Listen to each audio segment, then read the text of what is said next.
I have a book to donate. So kind to select the book you wish to contribute. So we've got 1, 2, 3, 4, 5, 6, 7, 8. History of Boom, Story of Ascension, History of Ire, whoops, and History of Notting Hill. So let's contribute that one.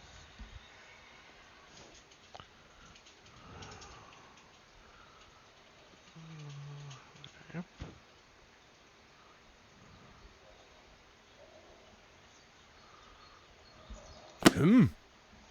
Amazing author, sure.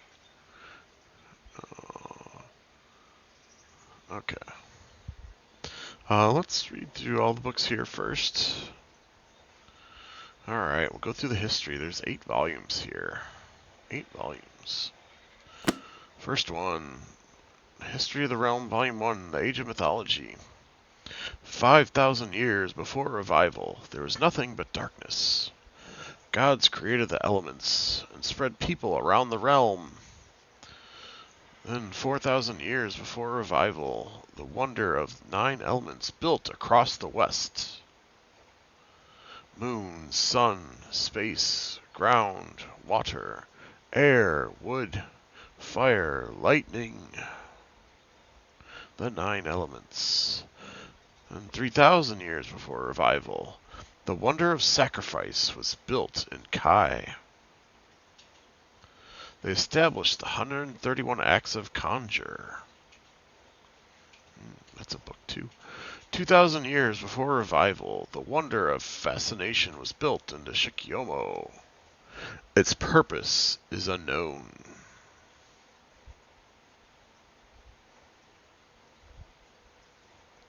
"1,000 years before revival, statues of mythological gods began to be constructed in Notting Hill. Stories of these gods spread around the region. Mythology stories of the gods of Notting began to spread across the region. People came from around to see the statues, hoping to meet gods in what is now Notting Hill.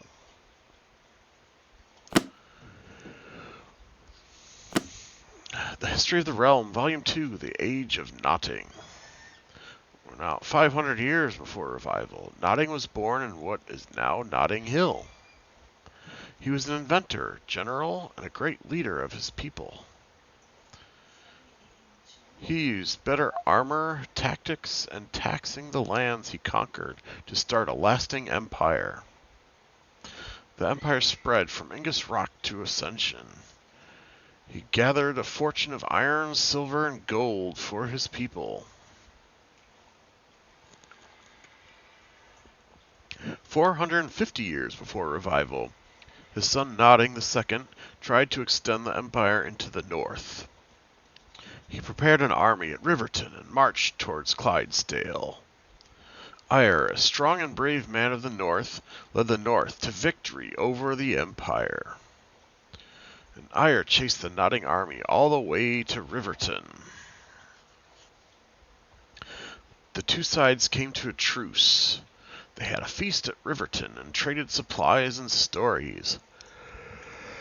Every year, on the last Friday of harvest, people met at Riverton to celebrate this battle.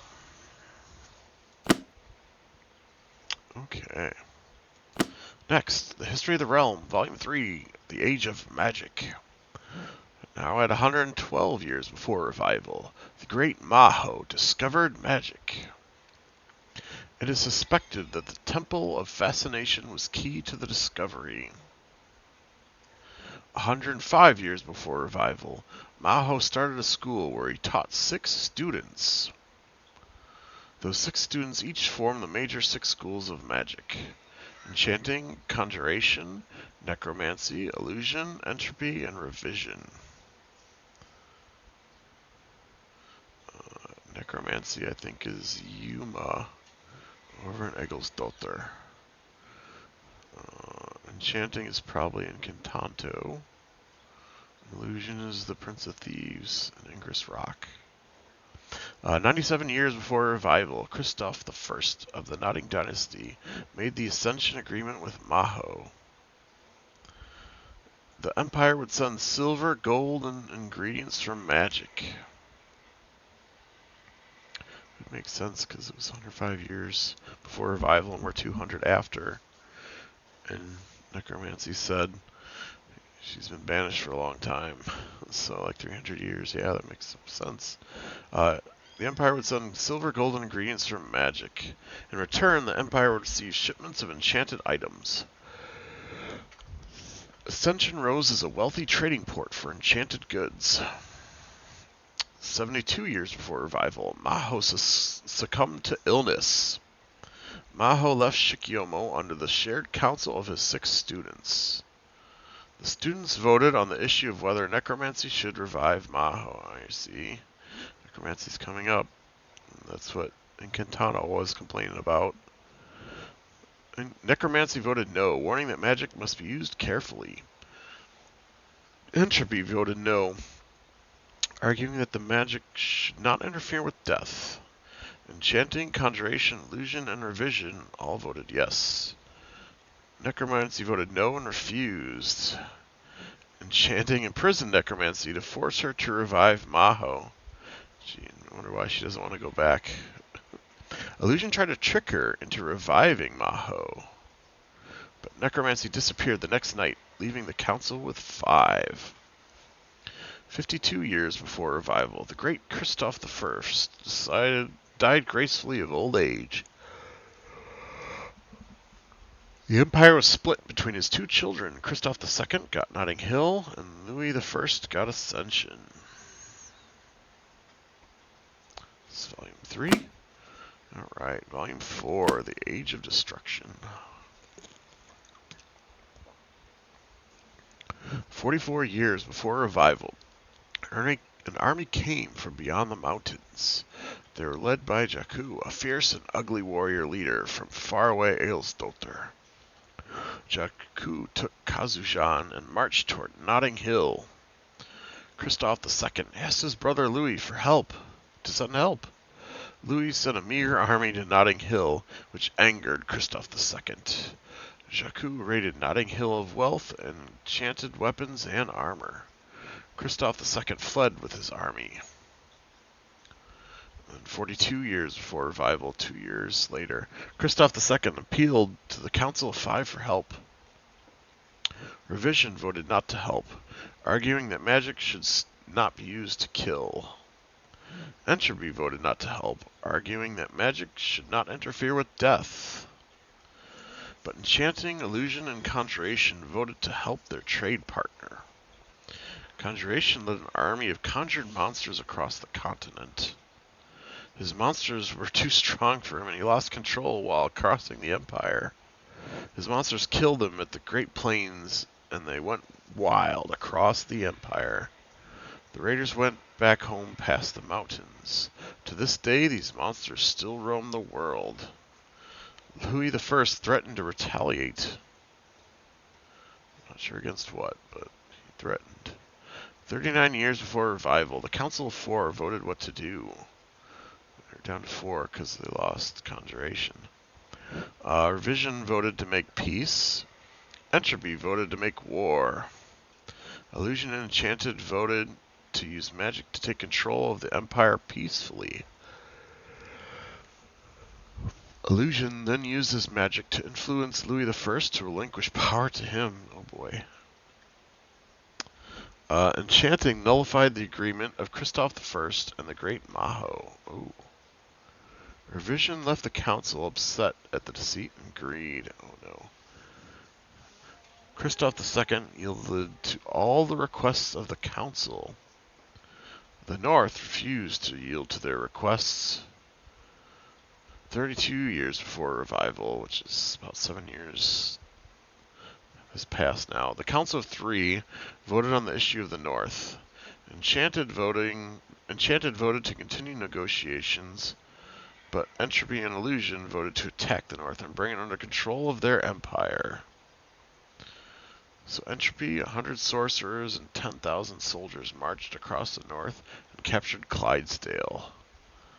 The news devastated the morale of the northern armies, and all hope seemed lost.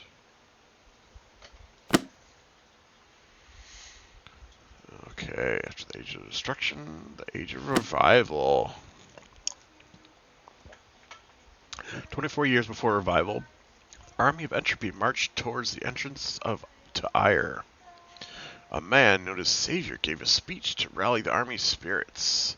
He's been mentioned in a few other books too, so he's an important dude. He led them into the Battle of Ire. It is claimed that Savior was immortal and impossible to kill. He killed half the army and sent the other half retreating. Most believe he is one of the descendants of the gods of mythology. Some say the Mage of Revision cast a healing spell onto him. 22 years before Revival, so 2 years has passed, the Savior formed an alliance with Kristoff II. They pushed across the country fighting the mages. 18 years before Revival, so 4 years of that, there was a great battle of Ascension. Illusion disappeared during the battle, and Illusion was believed to be dead. Illusion is said to still be roaming the realm as a shapeshifter. He does know how to do it, but I'm pretty sure he's at Ingress Rock now. Enchanting fled to Shikiomo. So maybe that's Ryuko. Maybe Enchanting? I'm not sure. The Savior gave a famous speech at Ascension of his vision for the future. Revision and Savior continued to chase entropy across the continent. 12 years before Revival, so that's 6 years has passed. Savior and Revision gave birth to Luke. 0 years before Revival, so 12 years has passed. They found entropy in the Oasis of Refuge. Revision killed entropy, but not in time to save Savior from death. This event started the religion of revivalism. Every year on the last Monday of Death, people come from around the world to pay respects. When Revision returned, she was accused of killing Savior, though. She was burned by an angry mob in Warg Bay. Many to this day avoid Warg Bay, believing she had cursed it. Savior and Revision had their relationship erased from history. Their son was claimed to be a divine birth. Okay, so that's 5. And then 6. History of the Realm, Volume 6, Age of Crusades. 1 year after Revival, the son, Pope Luke, started a monarchy in the north. This became the first papacy upon which the religion of divinity is based. He crusaded against magic, which he called the finishing of the Revival. 1 year later, 2 years after the Revival, Kristoff III joined the Crusades. Magic practitioners were persecuted and killed across the land. 5 years after the Revival, or 3 years later, a massive navy was sent to take Shikiomo. Shikiomo defeated the navy but suffered significant deaths. King Koduko of Shikiomo exiled Enchanting. Oh boy.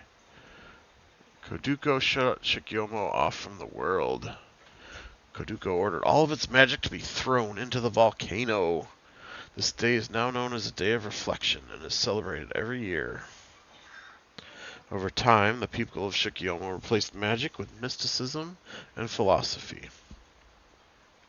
24 years after Revival, so that's about almost 20 years have passed now. Enchanting led a band of magic users to Hollow Lake, and Pope Luke met them there. Some say there was a battle and the mages lost. Some say there was a battle and the mages won, but did not wish to start another war. Some say there was agreement between the son of the Savior and the Wizard of Enchanting. And Enchanting led them into the mountains, the mages, into the mountains to live in isolation in a concealed citadel. This moment has become known by the exiled as the death of the Crusades. Alright, 2 left. The Age of Darkness, Volume 7. This is a short one. 39 years after Revival. That was what?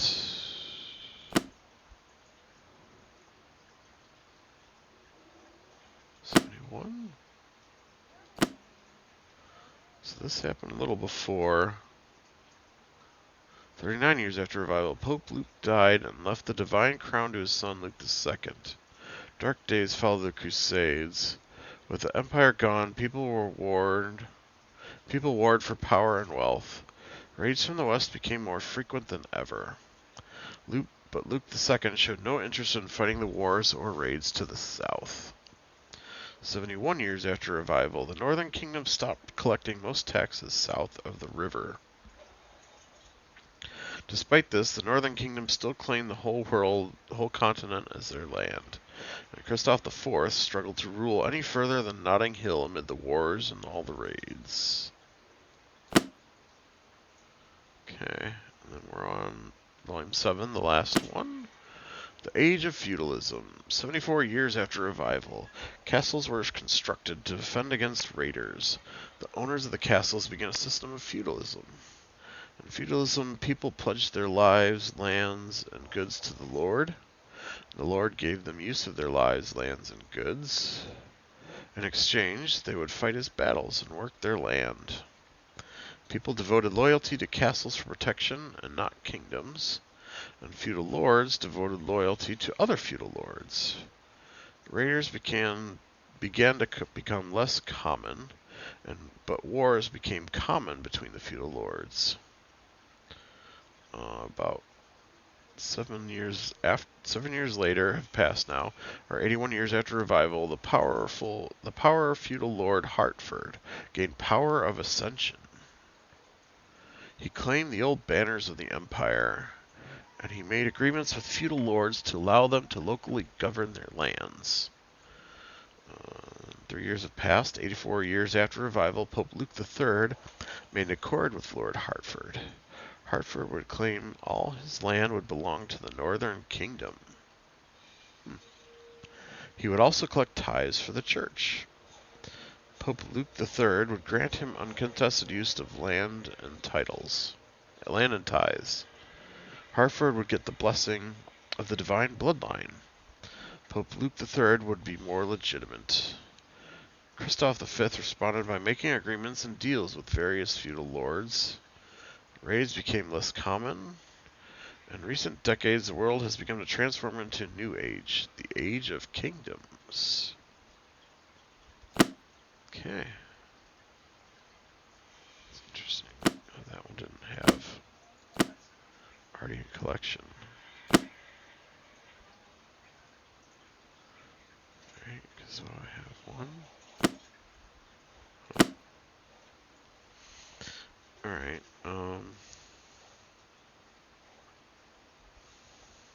let's look at these really quick. The largest settlement.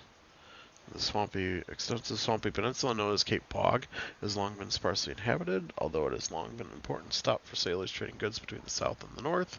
It is said the first person to settle Boone was a sailor who did it on a dare. Today is a poor but proud people content with their simple lot in life. History of Ascension. Ascension was not always the wealthiest city in the realm as it is today. It was a modest harbor town, host to passing sailors. It wasn't until magic was discovered just to the north in Shikiomo that Ascension quickly found itself in a crucial position, as goods from Shikiomo would be sold off before eventually finding their way up the river, down the coast, or inland. After Christoph I of the Old Notting Empire passed away, Ascension was left to his younger child Louis I, while much of the realm suffered in the Age of Destruction. Louis I negotiated to leave Ascension politically neutral until the final battle of the war, where the Savior banished magic from the realm. Today, Ascension is largely considered the greatest city in the realm, and home to many of the most powerful guilds. Ayr is the northernmost city on the Roe River and the capital of the Fray. It is famously the home of the Savior, who brought revival to the realm when they led the fight against the magic forces in the Battle of Ayr, turning the tides of the war. His child founded the Church of Divinity in Ayr. People travel the realm to visit Ayr, observe its history and culture, and pay respects to the church. History of Notting Hill. History of Notting Hill is the history of the realm. The great Notting was born 500 years ago. It is he who founded the great Notting Empire, which today lives on as the Notting Dynasty and Redlands Empire. It is here that the gods of mythology took root and spread across the realm as truth. It is here that Jakku and his armies marched from the faraway Egglestalter, and today Notting Hill still stands, bearing half a thousand years' rich history. The story of Notting Hill has surely only begun. Okay, we donated the Young Low Livers. Let's donate this one. An essay on military strategy. Military strategy was once only a matter of numbers and individual determination. However, when Notting I established his realm-wide empire, the value of quality swords and logistics became apparent. The Battle of Clydesdale showed the limits and reckless expansion, as well as political consequences of overextension in foreign lands, with tired soldiers. The attacks of Jakku showed how positioning and leadership could dominate a misplaced army. Today, Magic has thrown the orthodoxy of military strategy on its head. However, the fundamentals of strategy always remain the same. Donate me. There we go. Donate you. Study of weapons. Study weapons. Weapons, the oldest tool, such it has had more time for invention and innovation than any other tool. Here we will evaluate some of the more influential advances in weapon technology. Note that we will not be discussing magical weapons, as they are illegal and immoral. Spears. Spears are the original weapon. A simple sharp stick on a simple sharp point on a stick. However, even today this weapon holds its edge against contemporary inventions due to its long reach and the ease of arming thousands of men with cheap and effective spears. Swords. Swords are the most popular weapon today. It has proven effective at combining sharpness with motion. The concept of a blade has evolved into a variety of incredibly effective weapons, from the massive claymore to the concealable dagger to the powerful axe. I don't know, I think axe is maybe a second class, but alright. The conventional blade dominates violent conflict more than any other type of weapon. Bows. Projectiles are older than even the spear. It wasn't until the bow and arrow that it truly became a weapon worthy of organized military conflict. Today, a skilled bow can attack an individual target well over 100 yards. Morning Star. The Morning Star is a weapon of choice among orcs, a weapon that depends entirely on the strength of swing. It uses a heavy spiked metal bar to devastate its target. However, only the strongest humans can wield it quickly enough to be effective in combat. The Flail. The Flail, a popular in niche parts of the fray, deserves attention due to its historical importance in the War of Clydesdale. It has a spiked metal bar, much like the Morning Star, however a little lighter and on a chain, to increase the speed and range. However, it tends to get stuck, so other weapons should be available should you decide to carry one into battle. Interesting book, thank you. Alright, discussion on language. Language is perhaps the most important pillar of civilization, yet it goes unappreciated and misunderstood. In ancient years, only spoken words exchanged between tribes separate a ruler from a farmer. When Notting I standardized writing, the invention of decrees, contracts, and treaties revolutionized power and trade. The discovery of the orc language, Tokipona, made us rethink what language could be. Today, academics are more interested in magic and military might than linguistics. Today, it is only the writers and artists of the world truly exploring the power of language. Let's donate you. And hold on a second, I gotta blow my nose.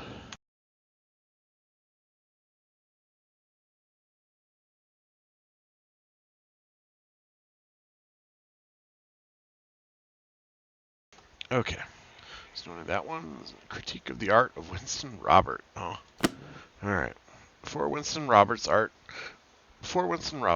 was purely a functional concern for preserving the legacy of powerful people and historic events. Winston Roberts showed how emotion can be evoked not only from fondness of the subject, but from the colors, shapes, and feeling of the painting itself. Paintings are no longer only a window into the past, but a window into ourselves, and into Winston Roberts himself. The dulling colors of his paintings through his life reflected his deteriorating condition. while the softer shapes reflected his more reflective wisdom as he transformed from arrogant genius to reclusive celebrity.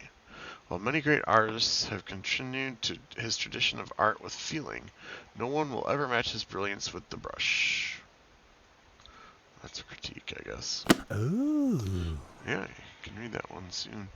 We've got letter from worried mother. My dearest boy, it is your mother in Hollow Lake.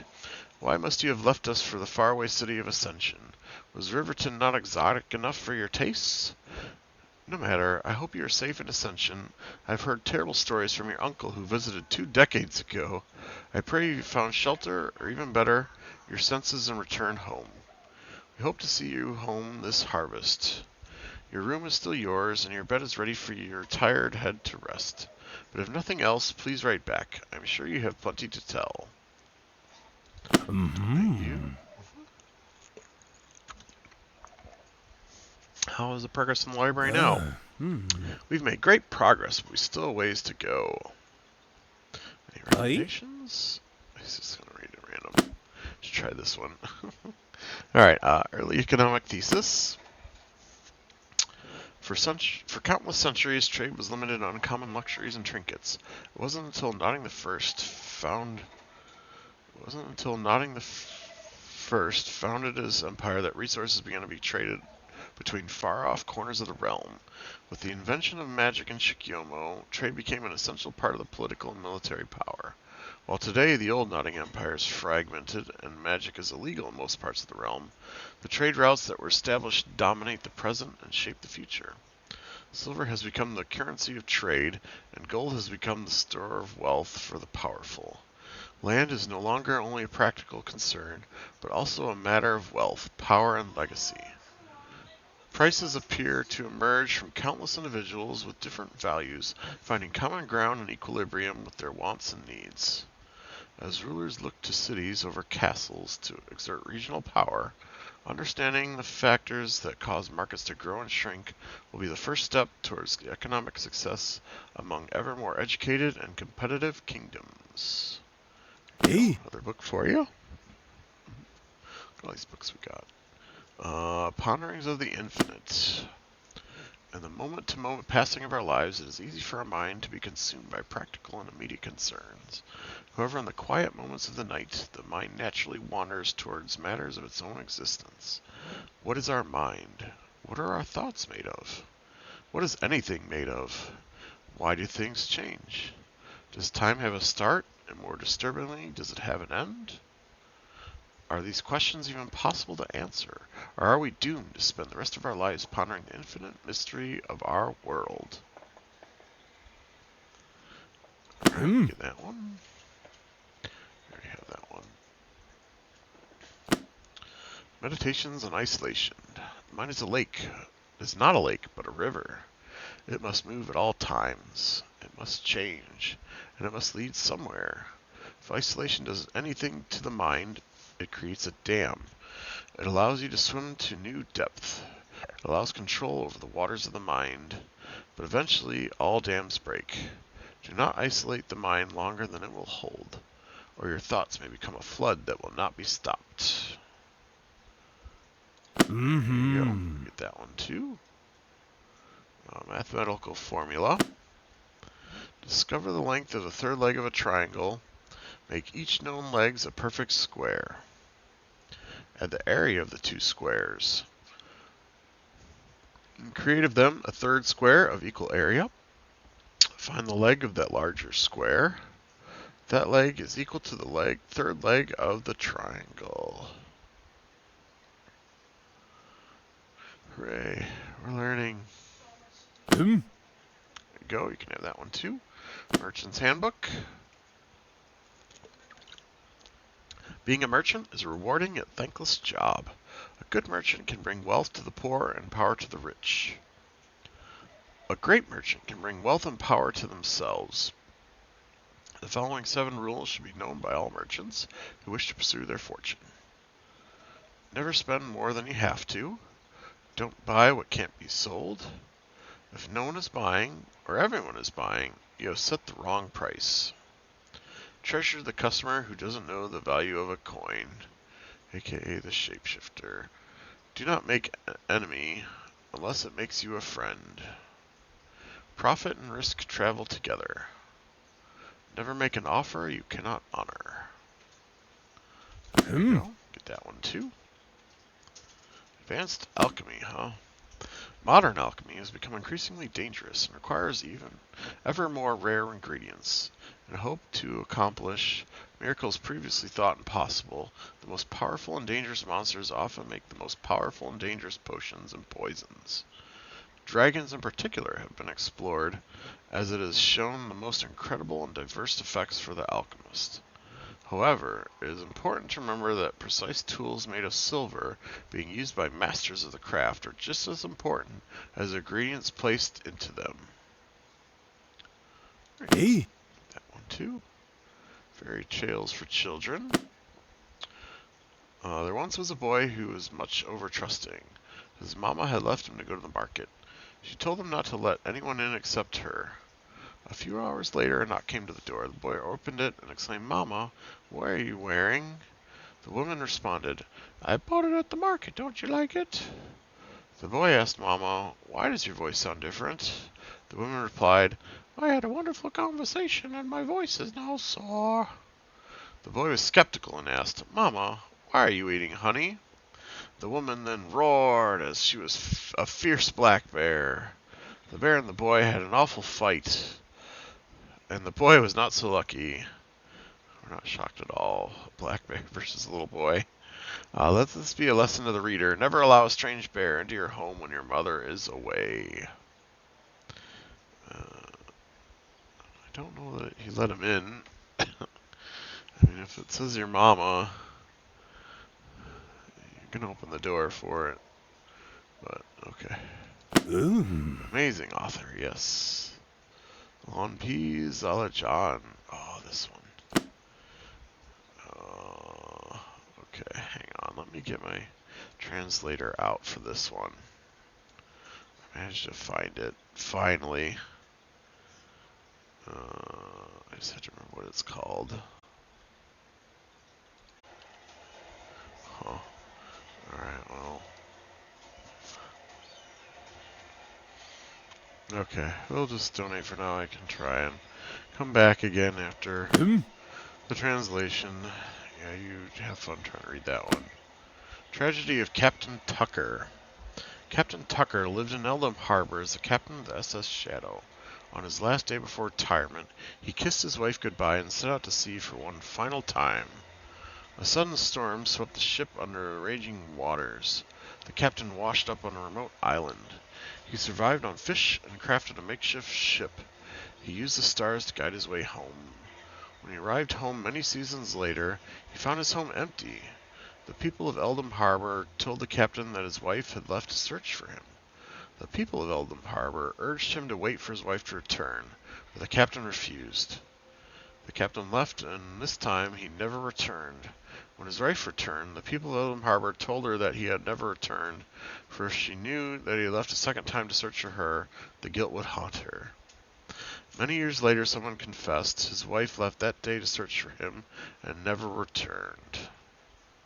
Definitely a tragedy. Tale of a Poor Merchant.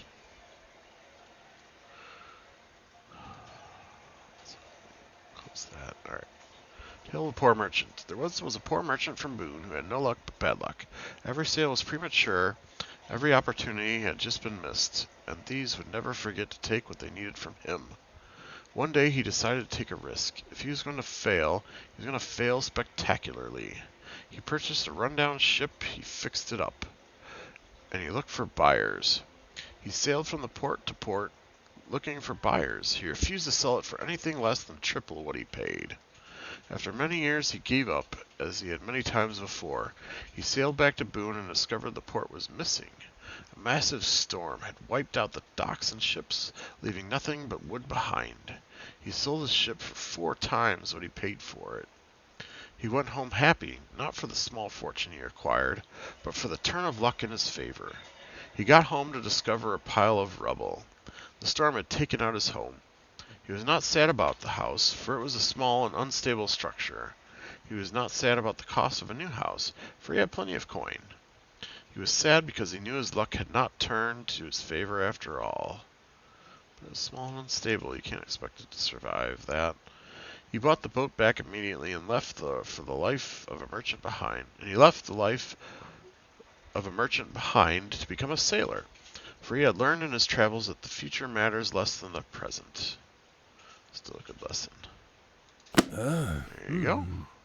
Battle of Ire, you have that one already. Right? Oh no, the Battle of Ire, you don't have that one. Where'd it go? There we go. It was the Age of Destruction, and magical forces led by Entropy had pushed across the realm into the very heart of the fray. Folks of the fray gathered in Ire for a final stand. In a miracle, there was a man, now known as a savior, who was inspired by the old gods. He marched into the army of wizards and pushed them back in fear, thus beginning the revival that would free the lands and begin the chain of divinity we worship to this day. Book of the Revival and Golden Sleeve. It's not golden. There's no gold keyword. In the beginning, there were mythological gods. They created the elements in their own image, and the realm they created was good. On one terrible day, magic was unleashed, not unlike an illness. It had spread across the far reaches of the realm. Mighty cities from Ascension to Notting Hill fell. The wizard known as Entropy led the most powerful army ever assembled to the doorstep of Ire. Men had been convinced that the gods of old had died or forgotten them. Then, a man stepped forward. He ran directly into the mighty army of wizards, sorceresses, and conjured beasts.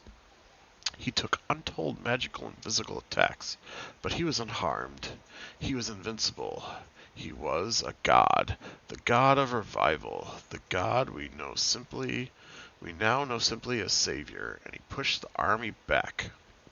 He led an army of humans down the Roe River and chased magic to the far reaches of the realm, growing his numbers with each rescued settlement.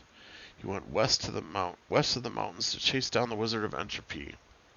Entropy was defeated. The wicked sorceresses of Revision had killed the Savior. She was burned in Warg Bay, marking the final act of revival. The Savior gave his whole being to defeat magic. Magic will always be a threat to the realm. Beware those who dare to learn, practice, or trade a dangerous or immoral magic that was once vanquished from the realm by the Savior. We should aim to preserve his steadfast dedication to peace and vengeance, to keep magic in the darkness where it belongs, and the natural world can be preserved for future generations. Alright, we can have that one. Oh, okay. The library is finally complete. Your contributions will benefit generations to come. Cool. Take me back to the library. We're not done yet. Oh, okay, cool. I can keep donating. Alright. It's interesting that that one doesn't.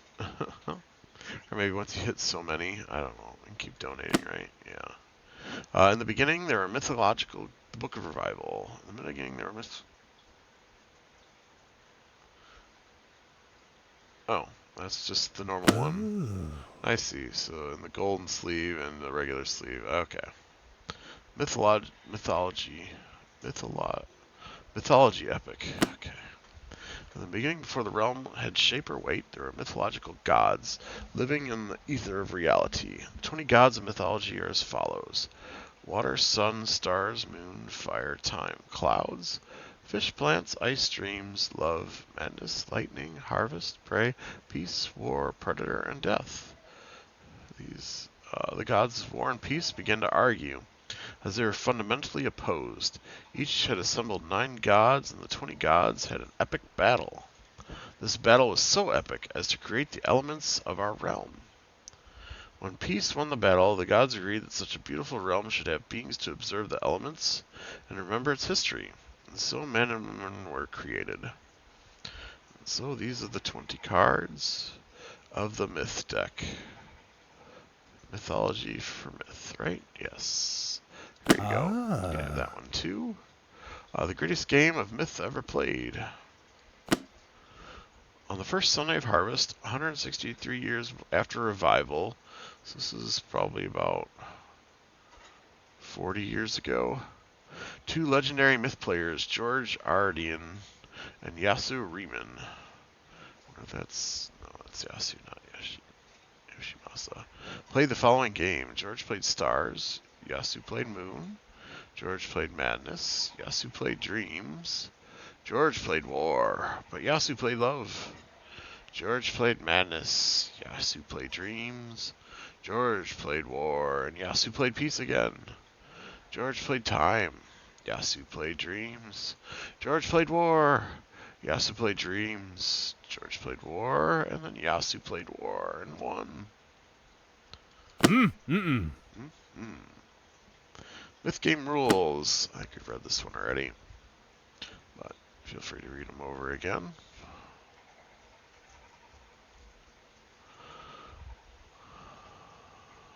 Okay. Miner's reference. Here you have all the basic rocks, gems, ores. Right. Basalt to shale, sapphire to white diamond, coal to nova. All these cool. You can find them all. Yep. Okay. Alchemy Compendium. Potions. Look at all these potions there are. Fire resistance, brilliance, agility, sleep, stealth, digestive, wakefulness, healing, strength, elixir of life, courage, calming, love, vision, hearing, balance, stamina, and moldy potion.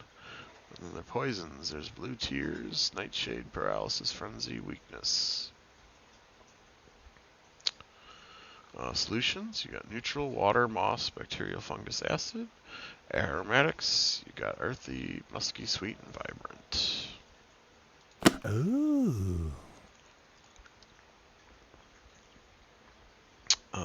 Non-exhaustive catalog of known monsters.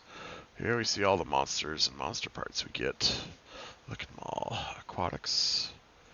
You have like the fish, people, merfolks, nagas, beasts. You got all kinds of stuff. Anubis, Deathcap, Deathyax, fire drakes, hog, hound, mutant beast, rats, raiju, salamanders, spriggans, sphinx. I don't know if we've seen a sphinx yet. You got the tengu, treant, warg, yaktar, demons. You got the death knight, death drake. Both death knight, I think, is really, or is it hell knight? One of these two is worth a lot. Enchantress, powerful weaver is worth a decent amount. Shadow imp, dragons. You got gold, green, blue, ice, shimmering, silver, swamp, and the dragon of Kazushan. It's its own category. The eyes. Devastation, draining, giant eyeball, golden, great orb, and shining eye. The flyers, you got the drakes, griffins, harpy, hippogriff. Large tengu can apparently fly. Manticore, raven, phoenix, caustic strike. All kinds of giants. Your juggernauts. Two-headed ogres, trolls, deep trolls, big boys. Titan. The golden dragon. Yeah, that golden dragon. I bet you that's the most expensive item in the game. That golden dragon. You got your goblins and your worms as well. So, all kinds of monsters. Lots of monster parts to go with them. There you go. Large Animals Encyclopedia. You got birds. Look at all these birds. Red crossbill, sparrow, eagle. You got canine, hound, jackal, and wolf. Livestock. All your chicken, turkey, llama, pig, cow, sheep, goat. Mammals. Got lots of bats. Quokka and a rat. Bats, rats, quokka. Yeah. Amphibians. You got alligators. Have I seen an alligator yet? Snapping turtles, frogs and toads, reptiles. You got another alligator. Crocodile, gecko, gila, iguana, Komodo dragon, lizard, newt. And then your megafauna, like your bear, Kato, blippas, elephant, and your bears. More bears. There's a book. Flowers, encyclopedia. Lots of flowers. Lots of flowers. Lily petal, lilac, bellflower, jubilant, clandestine, amaryllis, woolly, round, tranquil, Cornish bulb, morning glory, blue bernera, blue periwinkle, yellow bulb, yellow marigold, red tulips, red volleyballs, rose, violet, and sunflower. Ah. Okay, Book of Conjuration. I don't know, we'll see what he says on this one. Conjuration is the magic of summoning life. Most people only summon biologically unstable and non-threatening beasts that live for a few hours. A master can summon giants and dragons. In both cases, the conjurer must consider the ethical and practical considerations of creating life and avoid causing harm to the creature, the ecosystem, people living in the region, and of course the conjurer himself. The enormous power of conjuration must be used cautiously and responsibly. Now, let's see what he says about this. This is a magical book. Hey. He doesn't care. It's there. Okay. History of Oasis of Refuge. The Oasis of Refuge is vital to enable trade among the Western nations and the Orc realm that exists on the other side of the Grand Desert. It is a difficult but not impossible destination for humans. The reward for those who make it is a market of orcs, who bring faraway treasures in exchange for iron and other metals. The oasis has never had a ruler, yet alone a leader. It is as free a place as you'd likely to find in the realm. Alright, well, there you go. Have that book. History of the Citadel. Oh, I don't think that's there, but we read this one the other day. Yeah. You can see it enchanting or incantato.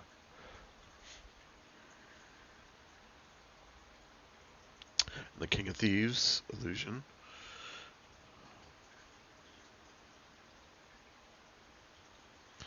Alright. Mm-hmm. History, volume. There we go. How's the library? Having so much knowledge at my fingertips has opened my mind to worldviews I've never previously considered.